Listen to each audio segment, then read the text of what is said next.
క్రీస్తునందున సహోదర సహోదరులారా, ఈ వాక్య భాగము మనకందరికీ తెలిసిన వాక్య భాగమే.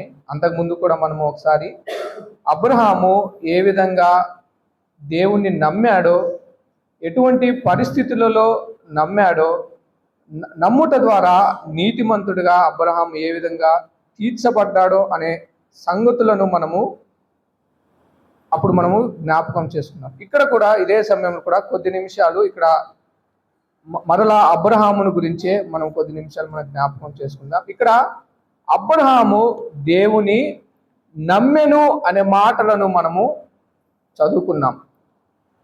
మనకి ఆది కాండంలో మనము గమనించినట్టయితే 12వ అధ్యాయం నుండి అబ్రహామును పిలిచిన దగ్గర నుండి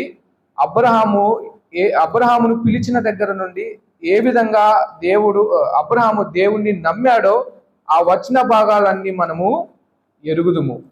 అయితే ఇక్కడ మనకి అదే ఆది కాండంలోనే 22వ అధ్యాయంలో నుండి కొన్ని వచన భాగాలను మనం జ్ఞాపకం చేసుకుందాం. ఆది కాండము మనకి తెలిసిన సంగతులే. 22వ అధ్యాయము మొదటి నుండి కొన్ని వచన భాగాలను మనం చదువుకుందాం. ఆ సంగతులు జరిగిన తర్వాత దేవుడు అబ్రహామును పరిశోధించెను. ఎట్లనగా ఆయన అబ్రహామా అని పిలువగా అతడు చిత్తము ప్రభు అనెను. అప్పుడు ఆయన, నీకు ఒక్కడై ఉన్న నీ కుమారుని అనగా నీవు ప్రేమించు ఇస్సాకును తీసుకొని మోరియా దేశమునకు వెళ్ళి అక్కడ నేను నీతో చెప్పబో పర్వతములలో ఒకదాని మీద దహన బలిగా అతన్ని నర్పించమని చెప్పాను. తెల్లవారినప్పుడు అబ్రహాము లేచి గాడిదకు గంత కట్టి తన పనివారిలో ఇద్దరిని తన కుమారుడు ఇస్సాకును వెంట పెట్టుకొని దహన బలి కొరకు కట్టెలు చీల్చి లేచి దేవుడు తనతో చెప్పిన చోటికి వెళ్ళెను. 3వ నాడు అబ్రహాము కన్నులెత్తి దూరము నుండి ఆ చోటు చూచి అనే మాటలను మనం అక్కడ చూడవచ్చు. ఇక్కడ ఈ సందర్భము మనమందరము ఎరిగిన వారమే. దాదాపు 100 సంవత్సరముల తర్వాత పుట్టిన కుమారుడిని ఇక్కడ దేవుడు అబ్రహామును పరిశోధిస్తున్న వాడిగా దేవుడు మనకి కనిపిస్తున్నాడు. అబ్రహామా, నీవు ప్రేమించుచున్నా నీకు ఒక్కడై ఉన్న నీ కుమారుడైన ఇస్సాకును నేను నీకు చూపించబో ఒక పర్వతం మీద బలిగా అర్పించమన్నప్పుడు అబ్రహాం ఏం చేశాడండి? నమ్మాడు, లోబడ్డాడు. ఆయన బయలుదేరిన వాడిగా మనకి కనిపిస్తున్నాడు. అయితే ఆయన ఏ విధంగా దేవుని మాటను నమ్మి సిద్ధపడ్డాడు అని మనం గమనించినట్లయితే 3వ వచనంలో ఆయన యొక్క సిద్ధపాటును మనం అక్కడ చూడవచ్చు. 3వ వచనం మరలా మనం చదువుకుందాం.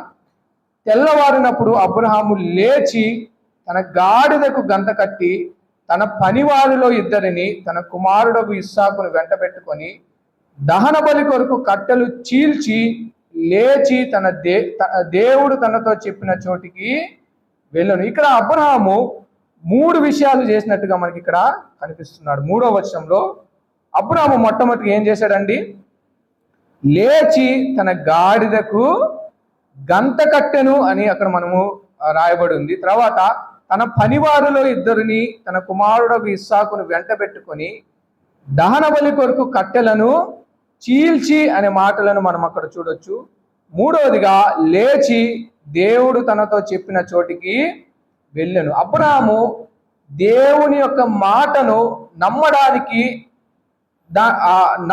ఏ విధంగా నమ్మాడు అని మనం జ్ఞాపకం చేసుకున్నట్టయితే ఇక్కడ 3వ వచనంలో 3 విధాలుగా తన క్రియను జరిగించి ఆయన ఆ పనిని ఆయన మనకి జరిగించినట్టుగా మనం చూడవచ్చు. మనకి యాకోబు రాసిన పత్రికలో అక్కడ ఒక మాట మనకి ఉండేది కదా, మనకందరికి తెలిసిన వాక్య భాగమే. యాకోబు రాసిన పత్రిక 2వ అధ్యాయము, యాకోబు రాసిన పత్రిక 2వ అధ్యాయము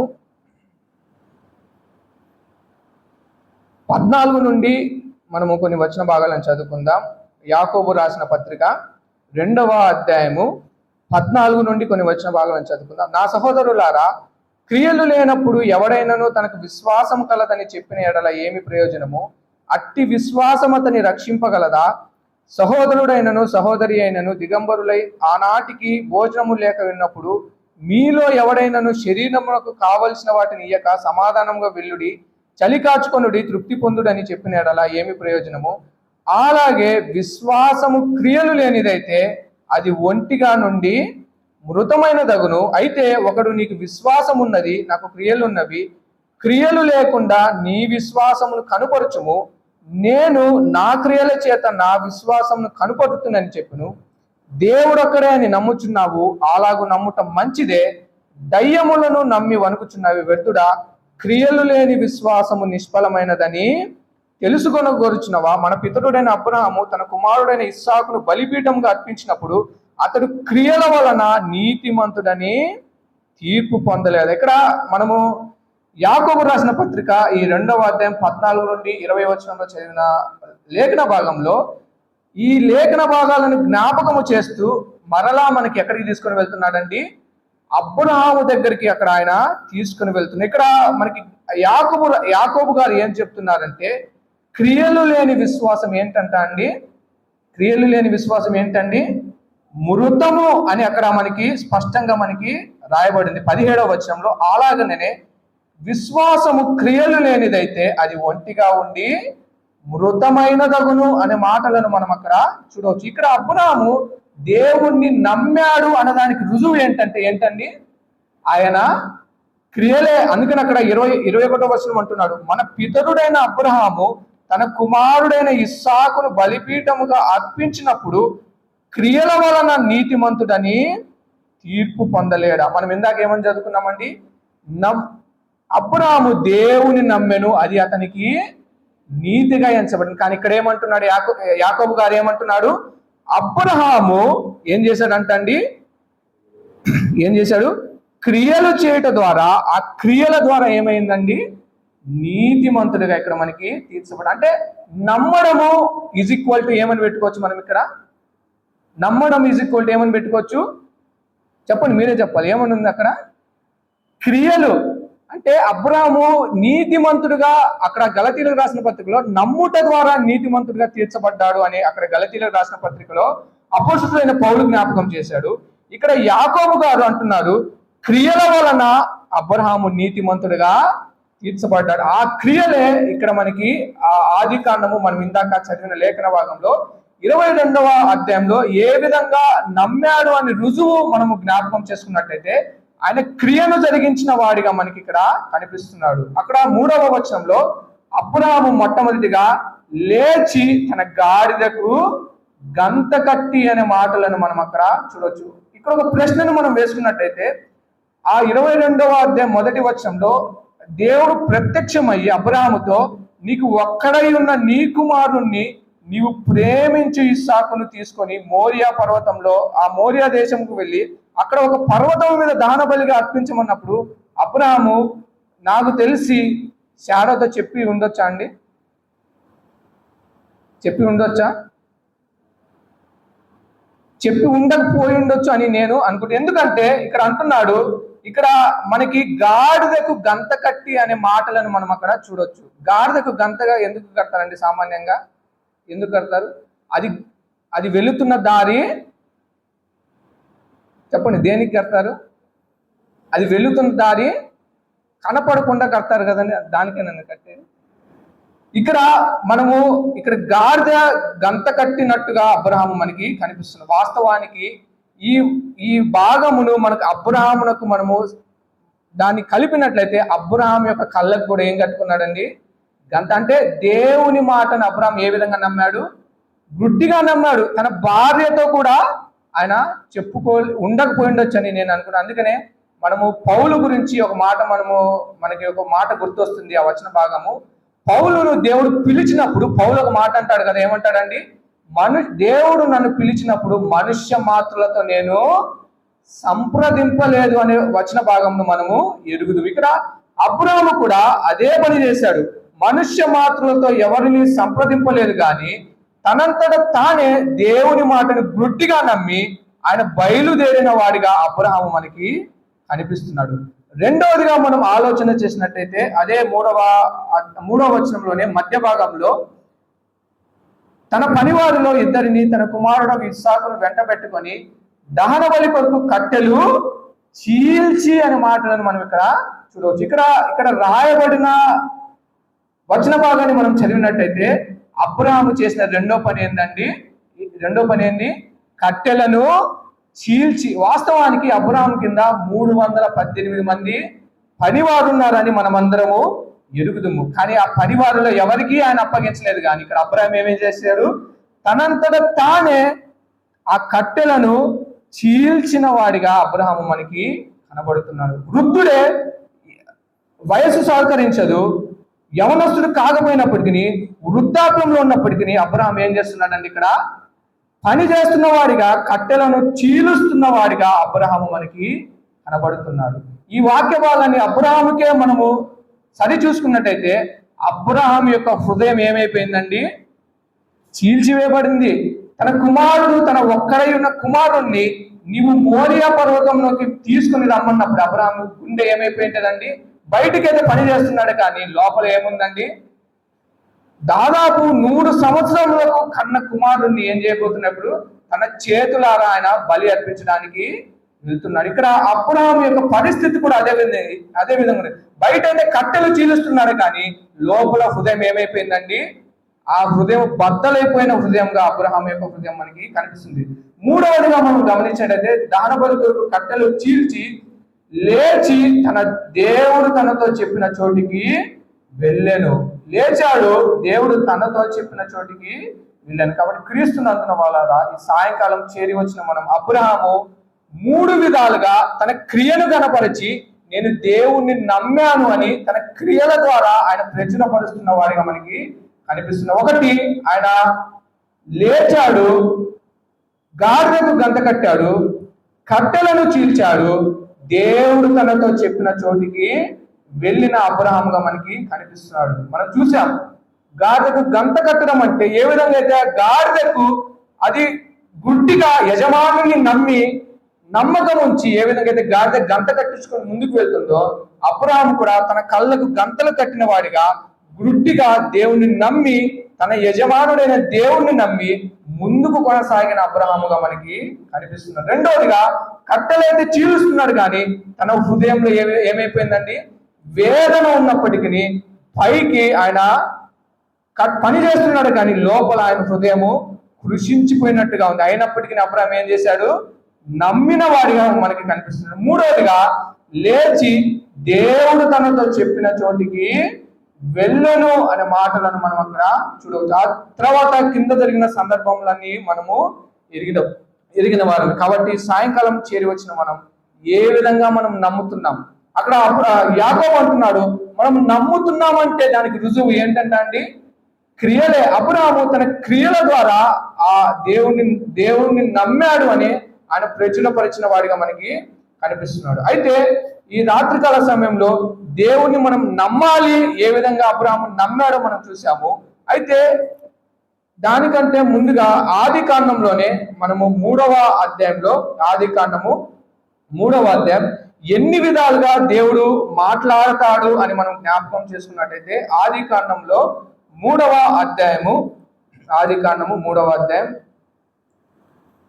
8వ వచనం నుండి మనము చదువుకుందాం. ఆది కాండము 3వ అధ్యాయం 8వ వచనం. చల్లపూటను ఆదామును అతని భార్యయు తోటలో సంచరించుచున్న దేవుడైన యెహోవా స్వరము విని దేవుడైన యెహోవా ఎదుటికి రాకుండా తోట చెట్ల మధ్యను దాగుకొనగా దేవుడైన యెహోవా ఆదామును పిలిచి నీవెక్కడ ఉన్నావనెను. అందుకు అతడు, నేను తోటలో నీ స్వరము వినినప్పుడు దిగంబరిగా నుంటిని కనుక భయపడి దాగుకొంటినెను. అందుకు ఆయన, నీవు దిగంబరువని నీకు తెలిపిన వాడెవడు? నీవు తినకూడదని నేను నీకు ఆజ్ఞాపించినవి వృక్ష ఫలములు తింటివా అని అడిగిన. అందుకు ఆదాము, నాతో నుండుటకు నీవు నాకు ఇచ్చిన ఈ స్త్రీ ఆ వృక్ష ఫలములు కొన్ని నాకు ఇయ్యగా నేను తింటినని. ఇక్కడ ఈ సందర్భము మనము ఎరుగుదాము. ఇక్కడ మొట్టమొదటిగా దేవుడు ఆదాముతో చెప్పాడు, నీవు ఆదాము హవ్వలతో నీవు ఈ వృక్ష ఫలములు తినదినమున నిశ్చయముగా చచ్చదవు అని ఆజ్ఞాపించాడు. కానీ అబ్రహాము హవ్వలు ఏం చేశారండి? దేవుని మాటను నమ్మకుండా దేవుని మాటను త్రోసివేసి ఆదాము ఎవరి మాట నమ్మాడండి? ఎవరి మాట నమ్మాడు?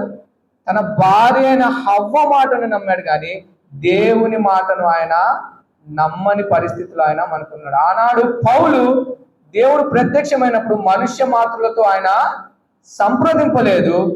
ఆదాము అబ్రహాము దేవుడు ప్రత్యక్షమై నీ కుమారుణ్ణి నాకు బలిగా అర్పించమన్నప్పుడు మనుష్య మాత్రులతో ఆయన ఎవరితో సంప్రదింపలేదు. కానీ ఇక్కడ ఆదాము ఏం చేశాడండి, దేవుని మాటకు కంటే పైగా తన భార్య మాటను వినుట ద్వారా ఏం తెచ్చుకున్నాడు. అక్కడ మనం కింద మనము 17వ వచనం గమనించినట్టయితే ఆయన ఆదాముతో నీవు నీ భార్య మాట విని తినవద్దని నేను నీకు ఆజ్ఞాపించిన వృక్ష ఫలములు తింటివి కనుక నీ నిమిత్తము నేల శపింపబడి ఉన్నది, ప్రయాసముతోను నీవు బ్రతుకు దినములన్నీ దాని పంట తిందు, అది ముళ్ళ పొదలను గచ్చ పొదలను నీకు మొలిపించును, పొలములోని పంట తిందు. కింద మనం చదువుకున్నట్టయితే ఆ వచన భాగాలని మనము ఎదుగు. అయితే దేవుడు ఇప్పుడు ఒక మాట అంటాడు కదా 17వ అధ్యాయంలోనే, అక్కడ ఒక మాట అంటాడు, నీవు నీ భార్య మాట ఏమనుందండి, నీవు నీ భార్య మాట విని, అంటే దేవుని మాటకు మించి దేవుని మాటనైతే త్రోసివేసి నమ్మలేదు, కానీ తన భార్య మాట వినుట ద్వారా ఇక్కడ ఏం తెచ్చుకున్నాడండి, శాపమును కొని తెచ్చుకున్న ఆదాముగా మనకి కనిపిస్తున్నాడు. రెండవదిగా మనం ఆలోచన చేసినట్టయితే దేవుడు ఎన్ని విధాలుగా మాట్లాడతాడంటే ఇక్కడ మొట్టమొదటిగా మనం చూసినట్టయితే దేవుడు ప్రత్యక్షంగా ఆదాముతో మాట్లాడుతున్న వాడిగా మనకి కనిపిస్తున్నాడు. రెండవదిగా దేవుడు ఏ విధంగా మాట్లాడతాడు అని మనం గమనించినట్లయితే రాజుల 2వ గ్రంథంలో మనకందరికీ తెలిసిన వాక్య భాగమే రాజుల 2వ గ్రంథము 5వ అధ్యాయము. రాజుల 2వ గ్రంథము 5వ అధ్యాయంలో మనకి నయమాను గురించిన ఆ సందర్భములను మనము ఎరుగుదుము. 5వ అధ్యాయం 1వ వచనంలో మనం గమనించినట్లయితే సిరియా రాజు సైన్యాధిపతి అయిన నయమాను ఒకడు ఉండెను. అతని చేత యెహోవాయే సిరియా దేశం నాకు జయము కలగజేసి ఉండెను కనుక అతడు తన యజమానుని దృష్టికి గనుడై దయ పొందినవాడాయను. అతడు మహాపరాక్రమశాలి అయి ఉండెను, గాని అతనికి కుష్ఠరోగం. ఇక్కడ ఈ సందర్భమును మనకందరికీ తెలిసిన వాక్య భాగమే. ఆ సిరియా సేనాధిపతి అయిన నయమాను అతడు గనుడై ఉన్నప్పటికీ, మహాపరాక్రమశాలి అయినప్పటికీ కుష్ఠరోగము కలిగినట్టుగా మనకి కనిపిస్తుంది. అయితే కనిపిస్తున్నప్పుడు అక్కడ మనము 2వ వచనంలో మధ్య భాగం నుండి మనం గమనించినట్టయితే వారచ్చట నుండి ఒక చిన్నదానిని చెరగొనిదాగా అది నయమాను భార్యకు పరిచారము చేర్చుండని కింద మనం గమనించినట్టయితే ఆ చిన్నది ఏ విధంగా అయితే ఆ నయమానుకు ఫలాని ప్రవక్త అయిన ఎలీషా గురించి, దైవజనుడైన ఎలీషా గురించి చెప్పినప్పుడు ఆ ఎలీషా గురించి తెలుసుకొని నయమాను ఆ ఎలీషా దగ్గరికి, దైవజనుడైన ఎలీషా దగ్గరికి వెళ్ళినప్పుడు అక్కడ వారిద్దరి సంభాషణలో ఒక మాటను మనము చూడవచ్చు. ఇదే 5వ అధ్యాయంలో ఒక మాటను మనము జ్ఞాపకం చేసుకుందాం. ఇదే 5వ అధ్యాయంలోనే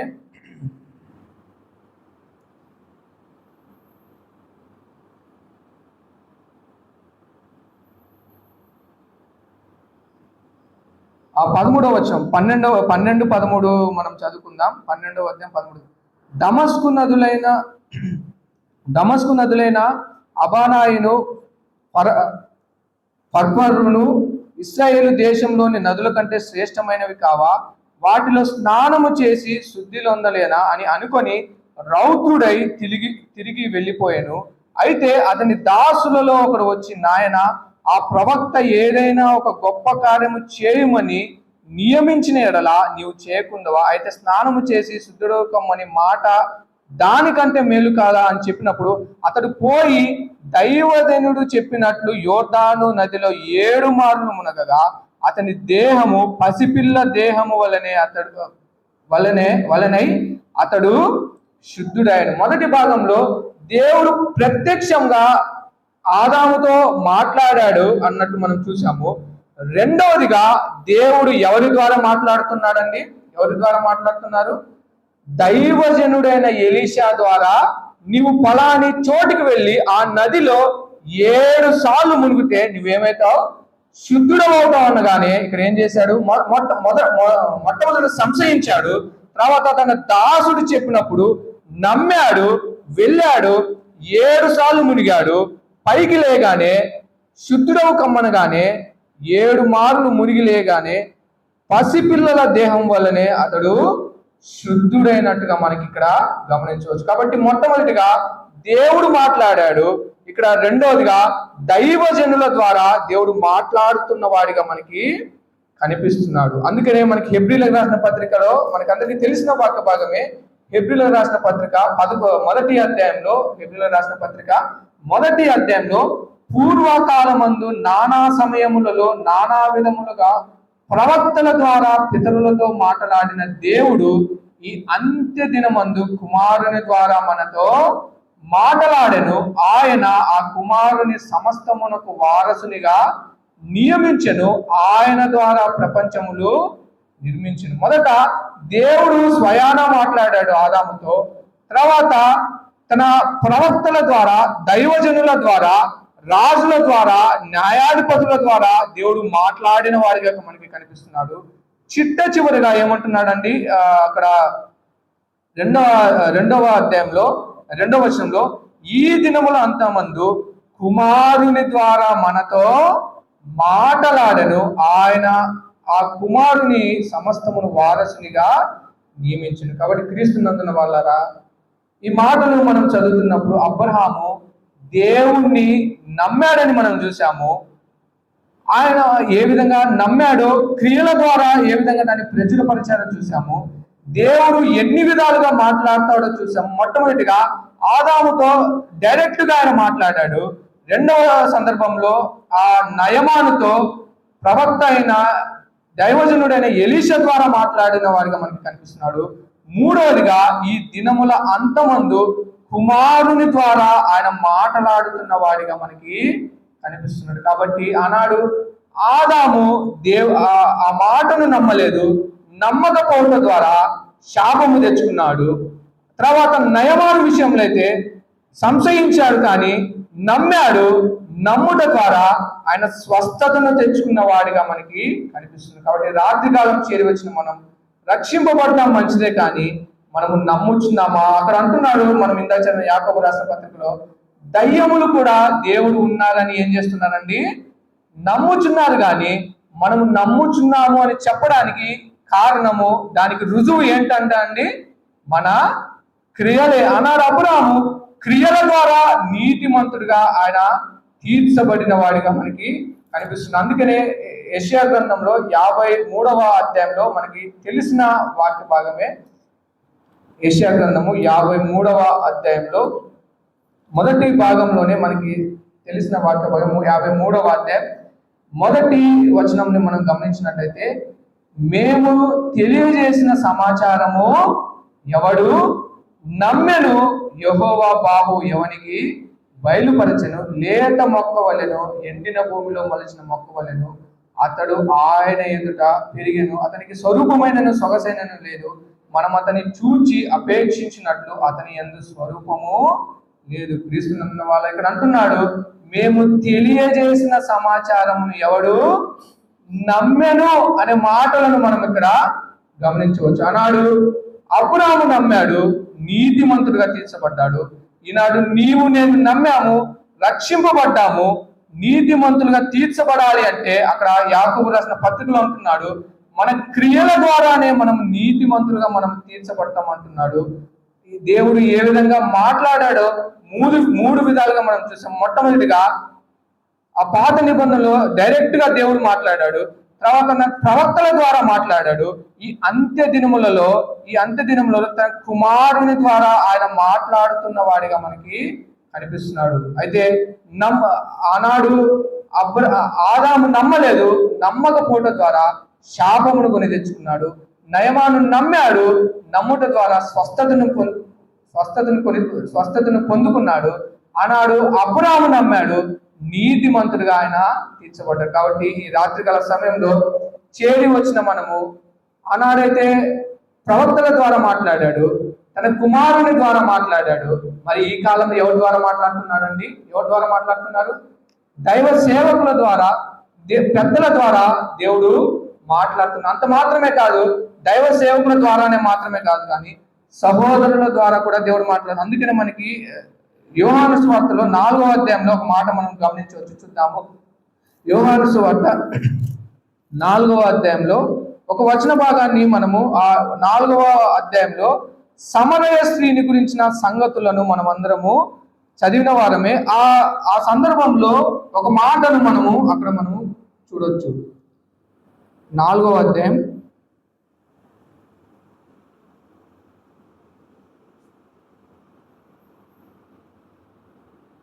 28, 29 వచ్చిన భాగాన్ని చదువుకుందాం.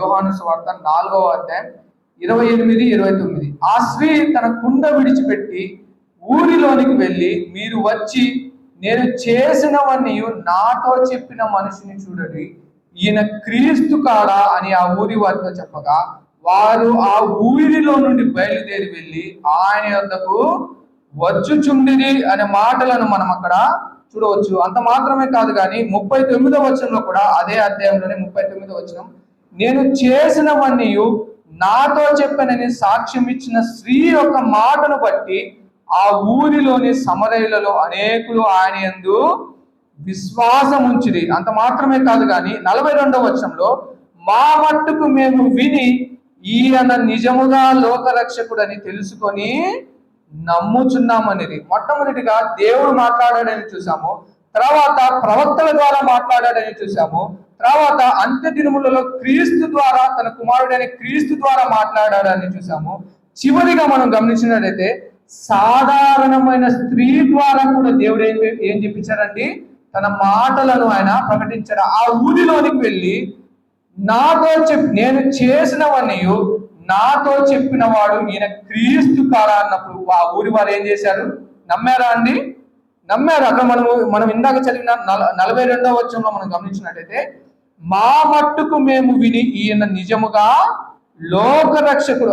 41వ వచనం, ఆయన మాటలు వినినందున ఇంకను అనేకులు నమ్మి ఆ స్త్రీని చూచి, నీవు చెప్పిన మాటను బట్టి కాక మా మట్టుకు మేము విని ఈయన నిజముగా లోకరక్షకుడని తెలుసుకుని నమ్ముచున్నాం. కాబట్టి సాధారణమైన ఒక స్త్రీ ద్వారా, ఒక సహోదరి ద్వారా దేవుడు మాట్లాడినప్పుడు ఆ ఊరిలో ఉన్నవారు నమ్మారు.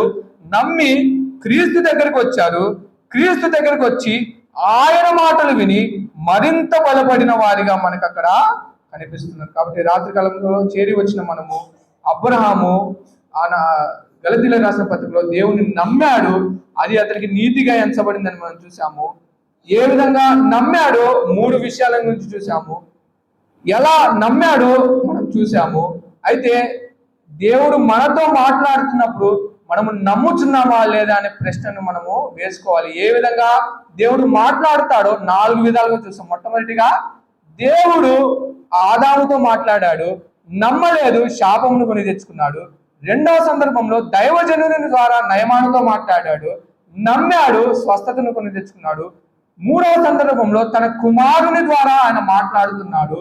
4వ సందర్భంలో సాధారణమైన ఒక సహోదరులతో లేదంటే ఒక విశ్వాసి ద్వారా మాట్లాడుతున్నప్పుడు, హెచ్చరిస్తున్నప్పుడు మనం ఏం చేయాలండి? ఆనాడు సమరయ స్త్రీని బట్టి ఆ ఊరి వారు నమ్మారు. నమ్మటం మాత్రమే కాదు కానీ క్రీస్తు దగ్గరకు వచ్చి క్రీస్తు మాటలను విని మరింత బలపడిన వారిగా మనకి కనిపిస్తున్నారు. కాబట్టి ఈ రాత్రికాలం చేరి వచ్చిన మనము, దేవుడు ఏ విధంగానైనా మనతో మాట్లాడగలదు.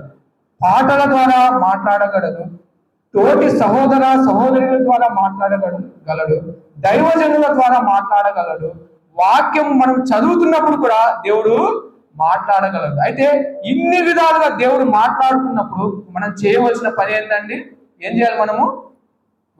మనం చేయవలసిన పని ఒకటే. ఆనాడు అబ్రాహాము ఏం చేశాడండి? అబ్రాహాము దేవుణ్ణి నమ్మెను. అన్ని విధాలుగా దేవుడు మనతో మాట్లాడాలని ప్రయత్నిస్తున్నాడు. కానీ ఇది అంత దేనికంట అండి?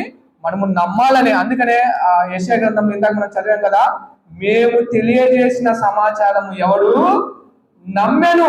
నమ్మలేదు కాబట్టి క్రీస్తు రావాల్సిన పరిస్థితి. అందుకని అక్కడ 53వ వచనంలో, నమ్మలేదు కనుక ఆయన లేత మొక్క వలె, ఎండిన మొక్క వలె భూమిలో ఆయన మొలచి ఆయనకు స్వరూపమైనను సొగసైనను లేనివాడిగా, ఆయన ఎంతగానో వేదన పొందిన వాడిగా మనకి కనిపిస్తున్నాడు. కాబట్టి రాత్రికాల సమయంలో ఆయనను నమ్మావా?